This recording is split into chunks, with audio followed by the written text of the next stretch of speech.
2010 সালের 13ই নভেম্বর বের হয়ে যাওয়ার পরে তা ওনাকে বাড়ি থেকে যে মইনুল রোডের বাসা থেকে উচ্ছেদ করা হয়েছিল, যেটাকে যেটাকে আমি বলবো যে বাংলাদেশের রাজনীতির ইতিহাসে মানে প্রতিহিংসা পরায়ণ রাজনীতির ইতিহাসের একটা উৎকৃষ্ট উদাহরণ।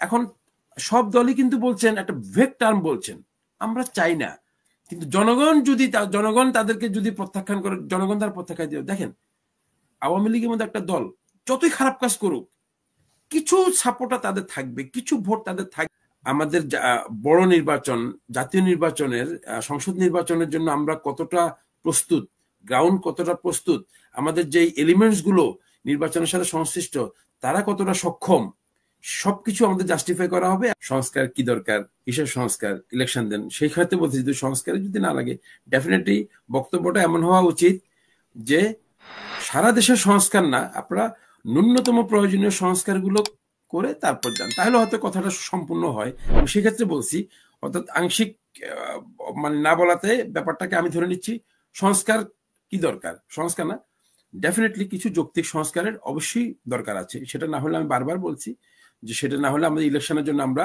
প্রস্তুতি হতে পারবো না। প্রত্যেকটা কাজের জন্য কিন্তু একটা প্রস্তুতি লাগে, কিছু কিছু আমাকে রিফর্ম করতে হয়। আজকে যদি আমি ঘর থেকে বেরোতে যাই, ডেফিনেটলি আগে আমাকে সিলেকশন করে মানে অনুষ্ঠান অনুযোগী আর কি আপনার অনুষ্ঠান উপযোগী পোশাক পরতে হবে, সেই জন্য তারপরে আমি সেই অনুষ্ঠানে অংশগ্রহণ করবো। যে যেন তেন পোশাকে আমি সব জায়গায় যেতে পারবো না, যেন তেন প্রস্তুতি নিয়ে কিন্তু আমি এরকম একটা প্রেক্ষাপটের একটা ইলেকশন আমরা করাটা আসলে কোনোভাবে সমীচীন হবে না, সেই প্রেক্ষাপটে আমি বলেছিলাম। ওকে, আমি এখন 21শে নভেম্বরের যে সেনাকুঞ্জের যে প্রোগ্রাম হয়েছিল, এটা আমি বলবো যে একটা মানে বাংলাদেশ সেনাবাহিনীর এ যাবৎ যতগুলো সশস্ত্র বাহিনী দিবস পালন করা হয়েছে, আমার মনে হয় এটা ছিল একটা বিশেষ তাৎপর্যপূর্ণ, একটু ডিফারেন্ট প্রেক্ষাপট, একটা বিশেষ পরিস্থিতিতে, এবং এটার অ্যাট্রাকশনটা ছিল অনেক ভিন্ন। আমি নিশ্চিত সারা দেশের মানুষ গত 21শে নভেম্বরের সেনাকুঞ্জের প্রোগ্রামটার ব্যাপারে এতটা আগ্রহী ছিল, এবং আগ্রহী থাকার একমাত্র মূল কারণ ছিল বিএনপি চেয়ারপারসন বেগম খালেদা জিয়ার জন্য। উনি দীর্ঘ 6 বছর পর উনি জনসম্মুখে এসেছেন। পুরো অনুষ্ঠানের বলা যায় যে কেন্দ্রবিন্দু ছিলেন তিনি। তিনি এই সেনানিবাস থেকে 2010 সালের 13ই নভেম্বর বের হয়ে যাওয়ার পরে তা ওনাকে বাড়ি থেকে যে মইনুল রোডের বাসা থেকে উচ্ছেদ করা হয়েছিল, যেটাকে আমি বলবো যে বাংলাদেশের রাজনীতির ইতিহাসে মানে প্রতিহিংসা পরায়ণ রাজনীতির ইতিহাসের একটা উৎকৃষ্ট উদাহরণ। রাজনীতির প্রতিহিংসা আমরা অনেককে হয়, হাবিব ভাইদেরকে জেলে নিচ্ছে, গোলাম সাহেব জেলে নিচ্ছে, মারতেছে, পিটতেছে, বিভিন্নভাবে অত্যাচার করতেছে, প্রহার করতেছে, মানে ঘরে থাকতে দিচ্ছে না, সেগুলো এক ধরনের আছে, সেগুলো আমাদের রাজনৈতিক কালচারের ভিতরে আমরা যুগ যুগ ধরে দেখে আসছি, একে অপরকে করতেছে। কিন্তু বাড়ি থেকে একজন নারীকে চরিত্র হরণের মতো বিভিন্ন ধরনের উপকর্ম বা কর্মকাণ্ড সংশ্লিষ্ট করে এভাবে বিচ্ছেদ মানে বাড়ি থেকে উচ্ছেদ করাটা, এটা আমাদের রাজনীতির ইতিহাসে মনে হয় আর কোনো ঘটনা ছিল না। সেই জায়গায়, সেই ক্যান্টনমেন্টে তার এভাবে প্রত্যাবর্তন এবং সব অনুষ্ঠানের মধ্যমণি হয়ে, এবং যে জিনিসটাকে আবার আমাদের প্রধান উপদেষ্টা তিনি তার বক্তব্যে সরাসরি বলেছেন যে তিনি উনি গর্বিত যে ওনাকে আজকে আসার জন্য এরকম একটা সুযোগ করে দিতে পেরেছেন।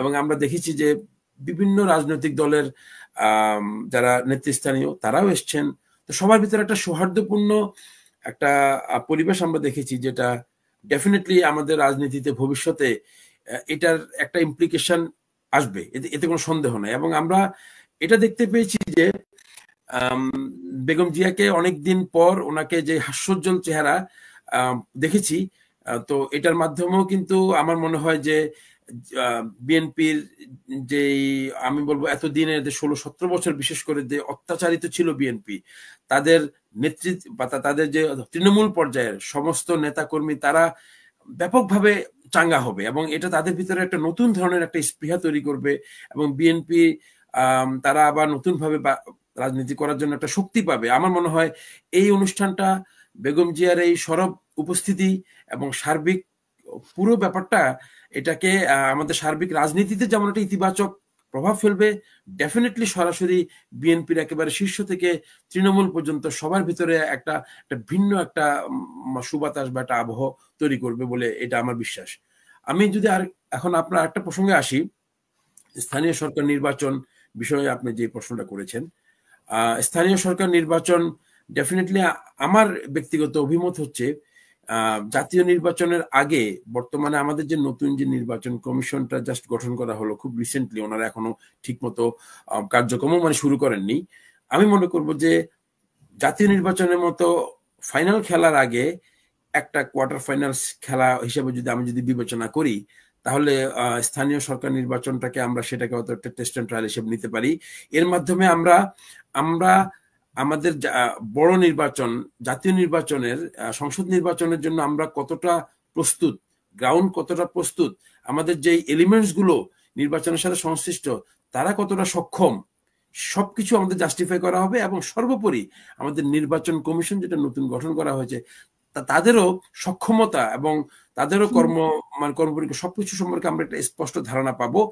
যদি আমাদের কোথাও যদি কোনো ধরনের সংশোধন কিংবা পরিবর্তন কিংবা পরিমার্জনের আমাদের সুযোগ থাকে, তাহলে আমরা ওই নির্বাচনের পর আমাদের সংসদ নির্বাচনের আগে আমরা সেই জিনিসগুলোকে সংশোধন করতে পারবো, এবং যার মাধ্যমে হয়তো আমাদের মূল যে আকর্ষণ, মূল যে সংসদ নির্বাচন যেটা, সেটাকে আমরা অনেক সুন্দর এবং মানে নির্ভুল ভাবে করার জন্য হয়তোবা আমাদের এই প্রচেষ্টাটা থাকবে।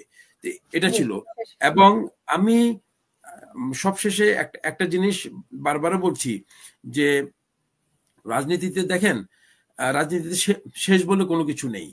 আমরা কিন্তু এখানে যেমন হাবিব ভাই যদি একটু স্পষ্ট করে বলতেন যে উনি সরাসরি আওয়ামী লীগকে নিষিদ্ধ চান কিনা, ইয়েস অর নো, তাহলে হয়তো বা একটু খুশি হতাম। দেখেন, কোন দলকে, আওয়ামী লীগের মতো দলকে কিন্তু আপনি সরাসরি নিষিদ্ধ করে কিন্তু নিশ্চিহ্ন করতে পারবেন না। You have to go by law. আপনি যদি লয়ের মাধ্যমে গিয়ে যদি দলের শীর্ষস্থান থেকে শুরু করে যারাই অপকর্ম করেছে সবাইকে যদি আপনি পানিশমেন্ট, এবং দল হিসেবে যদি তাকে যদি আপনি আইনের আওতায় এনে যদি আইন শৃঙ্খলা আইনের মাধ্যমে যদি আপনি অটোমেটিক্যালি কিন্তু তারা কিন্তু পানিশমেন্ট পেয়ে যাবে, নিষিদ্ধ হোক আর যাই হোক, আইনের মাধ্যমে যেটা হোক সেটাই। কিন্তু ডেফিনেটলি আমাদের মুখে কিন্তু বলতে হবে যে না, আমরা চাই না তাদের নিষিদ্ধ করা হোক। ডেফিনেটলি বলবো যে নিষিদ্ধ করব, কিন্তু সেটা যথাযোগ্য আইনি প্রক্রিয়ার মাধ্যমে। সেটা ব্যক্তি এবং দল হিসাবে আওয়ামী লীগকে যদি আমরা আইনের সম্মুখীন করতে পারি, তাহলে মনে হয় অটোমেটিক্যালি কিন্তু আমরা যেটা চাচ্ছি যে বাংলাদেশের ইতিহাসে জনগণ, এখন সব দলই কিন্তু বলছেন একটা ভেগ টার্ম বলছেন, আমরা চাই না।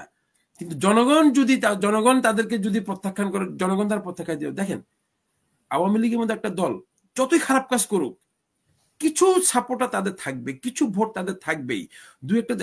আমি তাদেরকে গ্রাউন্ডে কিন্তু সেম রাজনীতি করার কিন্তু একটা স্কোপ কিন্তু রেখে দিচ্ছি। অর্থাৎ তারা কিন্তু রাজনীতি করতে পারছে, তাদের দুই একটা ছোটখাটো হোক, অল্প হোক, একটা হোক, দুইটা হোক, জনপ্রতিনিধি কিন্তু আসবে। That means Awami League exist করে, তাদের রাজনীতি এক্সিস্ট করে।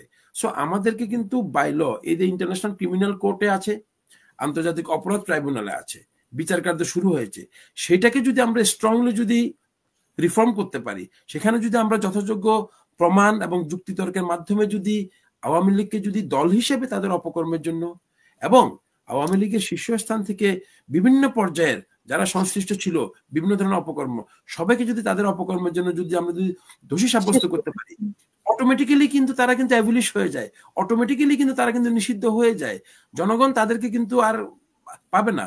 সো আপনি যদি তাদেরকে 3 টার্ম 2 টার্ম একটা রায়ের মাধ্যমে যদি চলে আসে, ডেফিনেটলি 3টা টার্ম যদি আওয়ামী লীগ যদি আইনের মাধ্যমে, রায়ের মাধ্যমে যদি ইলেকশন করতে না পারে, আওয়ামী লীগ আর খুঁজে পাওয়া যাবে না। এবং এটা নিশ্চিত বাংলাদেশের রাজনীতির ইতিহাসে আওয়ামী লীগে শেখ পরিবারের যেই অপকর্ম বা তাদের যেই একচেটিয়া ইতিহাস বিকৃতি থেকে শুরু করে একক আধিপত্য বিস্তারের পারিবারিক যে রাজনীতির যে কালচারটা তারা চালু করেছিল, আমার মনে হয় অন্তত, এটা আমার ব্যক্তিগত ধারণা, এই পরিবার হয়তো বা অ্যাটলিস্ট এই দলের নেতৃত্বে আর কখনো ফেরত আসতে পারবে না বলে আমি মনে করি। ধন্যবাদ।